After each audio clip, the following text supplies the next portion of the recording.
Right now, we are looking at the stomach in this model. And now, look at its location. It is situated in the left hypochondrium, in the epigastrium, as well as in the umbilical region. Now we have to look for its different relationship. But first, before we go in, just see that liver is resting above my transverse colon, and anteriorly a lot of part of my stomach is being anteriorly covered by the liver, and on the side you can see the left costal margin that is being seen in this model. Now we have removed the rib cage, and also we have removed the liver, and now we can see very easily the stomach. But first we should start on a sequence. There we are looking at the abdominal part of the esophagus, and there you can see this dome-shaped structure, this grayish white and this reddish striation. This is my diaphragm, and there we can see this abdominal esophagus. Then it becomes the stomach, and on top this is the fundus part, this is the body, and this is the pyloric canal. If we look backwards, there we can see the suprarenal gland, and I'm sure you can see it a little bit. That's my kidney. So there we can see the right kidney. Still, if you pay attention, you can see here in this notch, you can see the location of the pancreas. So now, and below to it, you can see it is resting over the transverse colon, and just attached posterior to my transverse colon is the mesentery of the transverse colon, which is known as transverse mesocolon. Now we need, and you can see on the left side, you can see from a side a purple structure is peeping in, and that is my spleen, and you can see the spleen very clearly in this view. Now we have to look into the structures which are located, which are forming the bed of my stomach, and this is a very important concept, and we need to be good with that. Now we have removed the stomach, and now you can see the structures who contribute in making my stomach bed, or those who are related to the posterior surface of the stomach. And there we can see, if we can start from the left side, you can see the spleen, the hilum of the spleen, and there you can see the pancreas, and at the upper border you can see the splenic artery which is running. You can see slightly in your view the left kidney, left suprarenal gland. Then you can see this diaphragm, the cruras of the diaphragm, and there you can see the inferior vena cava, and there you can see the right suprarenal gland and the right kidney. And this is this whitish gray structure. That is my transverse mesocolon. We are looking in this model, and what are the structures which are visible to me? You can see this diaphragm, and above to it you can see the lungs which are partially visible. On the side you can see these cut edges of the ribs, and there you can see this big brownish structure which is primarily occupying a major part of my abdominal cavity, and this brown structure which is more on the right side is the liver.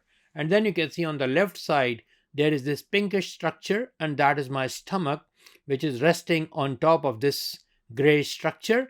This structure is my transverse colon, and with the side of this stomach you can see this spleen which is being visible to us. Now if we have to look at the location of the stomach is primarily located in the left hypochondrium, epigastric region, and the umbilicus. So these are the location where this stomach is being located, and it's a big muscular bag, and it is being relatively fixed at its two ends. Now let's look at the different parts of the stomach. This is the esophagus, this is the cardia, fundus part, we have the body, the biggest part, and then we have the lesser curvature, the greater curvature. This is my pyloric antrum. This is the angular notch, and there we can see the pyloric canal, and this last is my duodenum. The stomach is the most dilated part of GI tract, interposed between the esophagus and duodenum. In the upper part of my abdominal cavity, the gastroesophageal junction, the place where my esophagus becomes stomach, is the cardia, the most fixed part of the organ, and it lies around 2.5 centimeter to left of the midline at the level of the 10th thoracic vertebrae, behind the 7th left costal cartilage. And if you look at its distance, it's around 40 centimeters from my incisor teeth. The gastroesophageal, the gastroduodenal junction is the pylorus. The stomach is completely invested by peritoneum, which passes in double layer from the lesser curvature to the liver as the lesser omentum, and hangs from the greater curvature and the fundus part as the greater omentum. So lesser omentum is here and greater omentum is here.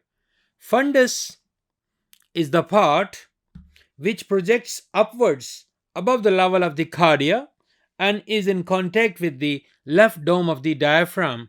And this part of my stomach, which is fundus, is usually full of swallowed air. If we look into any abdominal erect x-ray, we can find a big gas bubble, and this is something normal. But if you see any gas shadow under the dome of the diaphragm on the right side, that's a problem. And that is some perforation has occurred and it's a surgical emergency. The largest part of the stomach, as you can see in this image, the largest part is the body, and that extends from the fundus to the notch. Where is the notch? There you can see the notch. The angular incisori on the lower part of the lesser curvature. The pyloric part extends from the angular notch to the gastroduodenal junction, and it consists of proximal pyloric antrum, which narrows distally as the pyloric canal. The circular muscle of the distal end of the canal is palpably thickened to form the pyloric sphincter, whose position is indicated on the anterior surface by the pre-pyloric vein. The pyloric canal lies on the head and the neck of the pancreas. Now, if we look further, this is inside of my cavity of the stomach, and there you can see this wide pattern of these raised mucosal folds. These are known as the ruggies. And then now let's look at one of the very important part of the stomach, that is its blood supply. For understanding the blood supply of the stomach, we have to start from the celiac artery, which is the artery of my foregut, and it is emerging at the lower bar of T12 and L1, and this is one of the ventral branch which comes from the abdominal aorta. And right now you're looking at one of its branch, and this is my common hepatic artery. And there you can see left gastric artery, which is going towards the esophagus, then it's bending across the lesser curvature of the stomach. It runs on there. This is my left gastric artery, and it gives numerous branches, and these branches are there to supply the lower esophagus, abdominal part of the esophagus, and across the lesser curvature on both the surfaces, anterior and posterior surface. And then you can see another big branch which is given by the celiac trunk, and that is my splenic artery.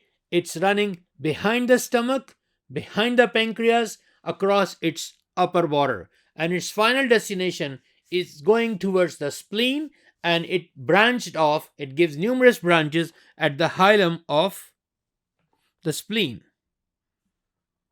Then what we can see, my hepatic artery proper. This is my hepatic artery proper. It gives off a branch which is called as the gastroduodenal artery. this artery is the one which runs behind the duodenum, the first part of the duodenum.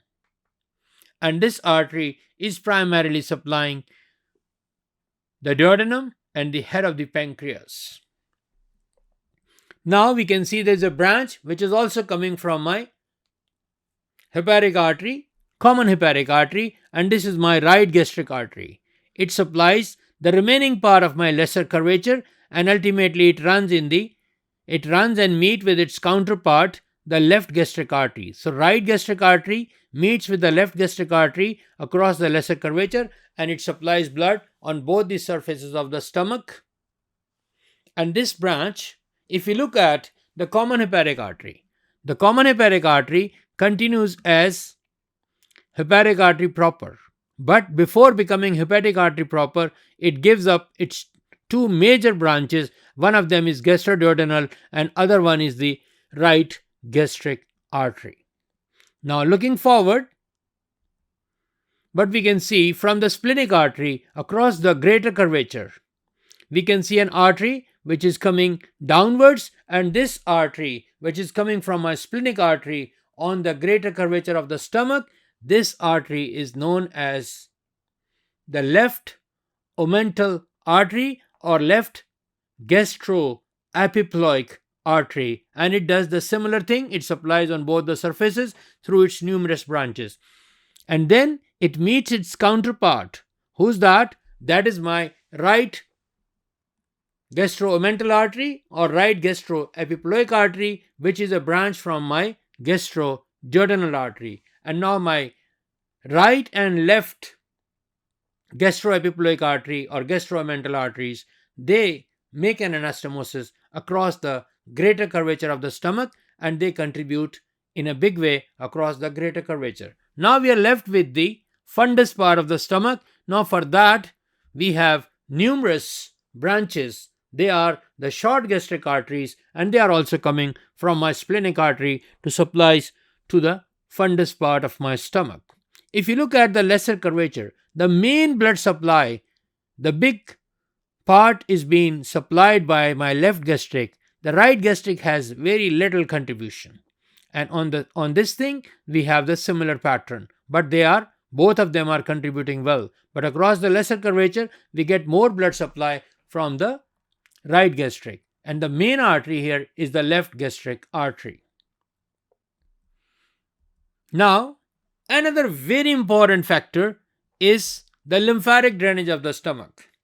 Gastric cancer is quite common, especially in Japan, and this cancer, one of the commonest mode of its spread is through the lymphatic, and having a good understanding of the lymphatic drainage of stomach is really, really important. Remember, the lymphatic follows primarily the pathway of the arteries. So now we divide the stomach into 4 major zones, and these zones are draining accordingly. Let's take one by one. Primarily, all the lymphatic drainage from my stomach ultimately has to come to the celiac group of nodes. But how they come? So from my area 1 and from the esophagus, lower esophagus, they are following. The lymphatic drainage is going to the left gastric lymph nodes. They are present across the left gastric artery. And then from there, these left gastric nodes, they are draining into my celiac nodes. And then now from area 2. The area 2 is the location. Which artery is here? We have right gastro-omental artery. So now the lymph nodes are right gastro-omental nodes. So this area, the greater curvature, the lower part is going to the right gastro-omental nodes. And now area 3. These are draining into pancreatico-splenic nodes. And then from my pyloric part, and then from the first part of the duodenum, the lymph flows to the right gastric artery from the lesser curvature, and then from the pyloric canal, that area, they are draining into the hepatic group of nodes. And ultimately, they are also draining into my celiac nodes. Now we are left with little bit more areas. So from this lower part, we have the pyloric nodes, and these nodes, they are ultimately going to the hepatic nodes, and through that route, they are ultimately draining into the celiac nodes. Guys, the knowledge of lymphatic drainage, blood supply are one of those very, very integral parts once we are learning the stomach. Thank you for watching.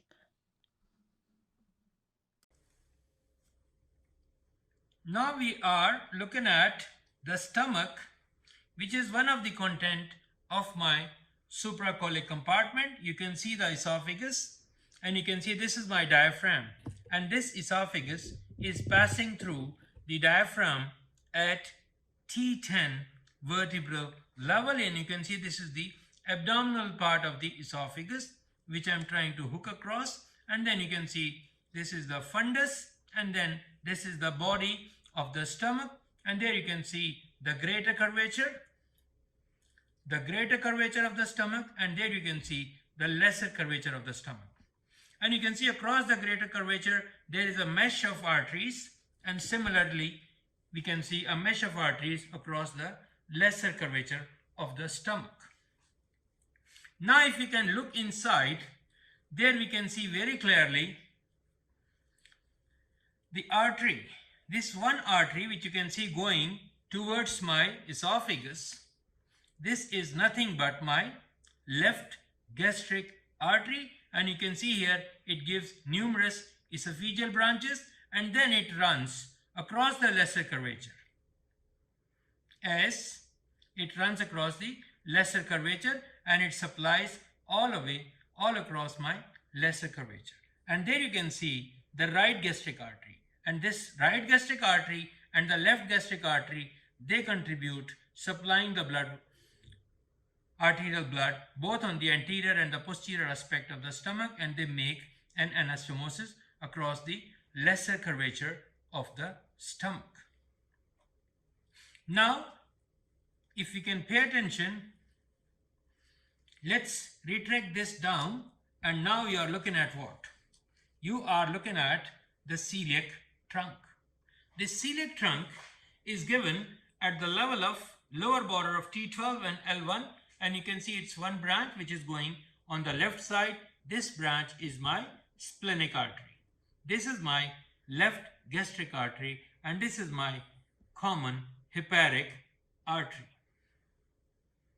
And now if we can approach towards this hepatic artery, you can see very clearly this hepatic artery, it continues as hepatic artery proper, and then it gives a branch here, just where at the first part of the duodenum, and this artery is my gastro-duodenal artery, and you can see it's going behind the first part of the duodenum, and you can see it's coming down, and it's giving my right gastro-omental artery, and then it gives superior pancreatico-duodenal artery, which supplies to the head of my pancreas. And then we can see this. Now let's track these arteries. So we can see very clearly the celiac trunk, the hepatic proper, and then it's dividing the hepatic. You can see the common hepatic artery, and then it continues as hepatic proper, and there it gives gastro-duodenal artery, and then it's running towards the liver, and where it divides into right and left hepatic arteries when they enter through the porta heparis. Now let's look at the splenic artery. Look into the splenic artery, we have to reflect this stomach, and now you can see there very clearly this is my pancreas, and just at the superior border you can see that this big huge tortuous vessel which is running all the way towards my spleen. You can see spleen is sitting in the left hypochondrium, and this big tortuous artery is my splenic artery. It supplies the body and the tail, and then it ends up supplying at the hilum of my spleen, and then from there it gives numerous short gastric branches and they are supplying to the fundus part of the stomach. So we have seen the common hepatic artery, we have seen the splenic artery, and we have seen the left gastric artery.